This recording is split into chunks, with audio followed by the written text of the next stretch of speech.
Welcome back to EGL, ladies and gentlemen. Now I'm here with Mohog, fresh off a 3-2 win against Team Refuse. Now, unfortunately, the game wasn't on stream, so could you just tell us, all the audience members that are watching, what happened?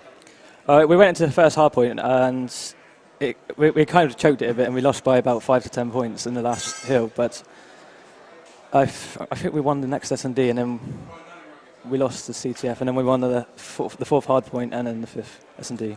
Which was lucky because we've never won stand-up S&D yet so far. I mean, I just managed to catch the last few rounds of S&D, and you guys had it pretty much locked down. You ended up winning 6-2, or I believe was it 6-1. Yeah. I think managed to get the last final score because there was quite a few people surrounding the table for the game. Now, Team Refuse are such an established team. You know, you've got Amaze, you've got Torres and Rush, the dynamic duo, and you've also got Crazy. I mean, these are players that are playing at the highest level for a number, quite a while now, and you've managed to secure a 3-2 victory. How long have you been with your team then? I think it was just after the last EGL I joined them, so about 2 months, is it? Yeah. 2-3 months, yeah. So you've been an established team for a while. Yeah. And it's paid off. You've beaten a massive team to secure your top 8, and now I believe you're playing Enigma to play for top 6. Yeah, that's right. Yeah. How do you think that's going to go? I don't want to say I'm confident, but our team is pretty hyped at the minute from the win we've just had. Mm. So out of your team now, our honest answers. You seem to be playing well. I mean, you took Infused quite to almost to last maps, and who would you say are your standout players for your team thus far, and the opposite? Well, we've controversial. We've all stood out at different times. Like in the hard points, and on the hard points is mainly JT and Watson. Sometimes Watson does a lot on the hard point as well. He does a lot of rotations for us and gives us all the good spawns. Yeah. But against them there, I had two pretty solid hardpoint games there, which was good because I needed to pick it up because I wasn't having a good event to start off with. Talking about... And George been having a good CTF event, and some S&Ds as well. Well, talking about EGL events, I know you've been around since ECL Blackpool, the ECL2.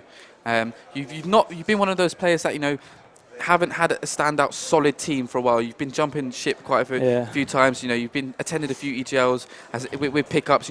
Me included. In terms of sticking around with this current team, you've just made it top 8 at European Gaming League.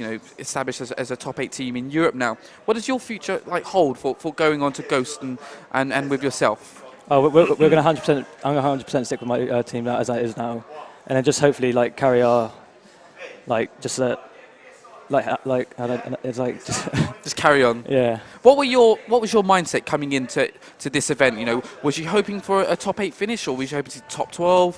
Where was you? Because I know I've spoken to you offline, and you at some points you were really bigging up your team, and in terms of your personal view, what was your personal achievement coming into this event? I always said that I would be happy to get top 8 at this event. Top 12 I wouldn't mind, but I was expecting top 8 with our team because I knew that we were pretty good. But it's just that's all I wanted was top 8. But I know we can do even further, and we can just push to possibly top 4 if we put our game. I mean, you are a dark horse now. I mean, quite a few murmurings coming around the event saying that Steve and Orbit should be pushing some of the other teams. Now you've got Enigma, who unfortunately they went into the day 2 this morning as first seed. And now they lost their first game and went to loser bracket, but they have been storming through the loser bracket. Now they come up against you guys. How do you think you will fare against them? I think we just got to take it as it comes. We've pretty much had the same route as them. We've lost our first game coming into the day, and then we've torn through the loser bracket. So we just got to see how it plays out. I mean, there are some great players there. I personally teamed with Black and Wonder. Yeah, Luke's a very good player as well. Luke is a really established S&D player. A real team of veterans. You've got Ashley Sowers, who's been there since Call of Duty 4 days earlier than that. I mean, it's going to be a tough game. It's one of the games that I'm looking forward to watching. I'm not sure if it'll be played on stream or not, because we have got a couple of games ahead. But I mean, it's looking forward to a good matchup. Yeah, it is. Yeah, I can't wait to play it. It's going to be their experience is going to help them a lot, but I'm hopeful that we'll take it. So your future on Ghosts, you're hoping to stick around with this team for quite a while now.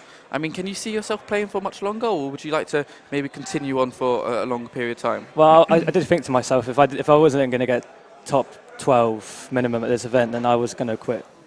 Really? Yeah, you wouldn't think it, because I've just been hanging around with pickup teams for years. I just kind of got fed up with it, but now now I'm like just back to where I nearly was, so I'm enjoying it again. Now, moving away from your personal team experiences, I want to get your view on this current EGL and their setup. You know, it's in such an iconic location, in right slap bang in the centre of London. How are you finding the event itself? I do like the event. It's quick to get places with the tube, of course, and there's loads of food places around. And I like I like how everything is situated as well. But it's a bit hot upstairs at times. That's the only issue I have with it. And obviously the prices in London. That's it. But apart from that, I've been enjoying this event. Yeah. Yeah. So, in terms of your predictions, who do you think is going to do? Who do you think is going to take home the first place? I'm gonna have to go with Epsilon. Why? I just it's just my standout team. Infused, they're a good team, but I don't know. They're all good players, and they've all been playing well. It's just that Infused do have like a pickup player, and Epsilon are just a really good team as it is anyway. I think they're the best team in Europe. Yeah. I mean, they've shown time and time again why they are one of the real powerhouses in Europe, and they're showing it. I mean, they're still in winners bracket. You know, they haven't dropped a couple maps. They're playing really, really well out of their skin. So, I mean, many predicted that it would be an Infused Epsilon final. But, I mean, you've still got other teams like yourself. You've got Enigma. You've still got TCM coming in. I mean, do you reckon it's a stark difference from the start of Black Ops 2 to now? You've got some really new teams that are coming through the ranks and then taking over the well-established teams. Well, like at the start, you saw so many dominant players, and then people just eventually just caught up. Yeah. And I think that's what it is. You just have to catch up. Some people get it quicker than others, and you just got to play to catch up with everyone. And that's why everything's getting closer and closer towards the end. Well, indeed. Well, in that case, thank you very much for joining us on the table. I believe you've got Enigma coming up soon, so I'll let you get ahead with that. So back over to Chewy.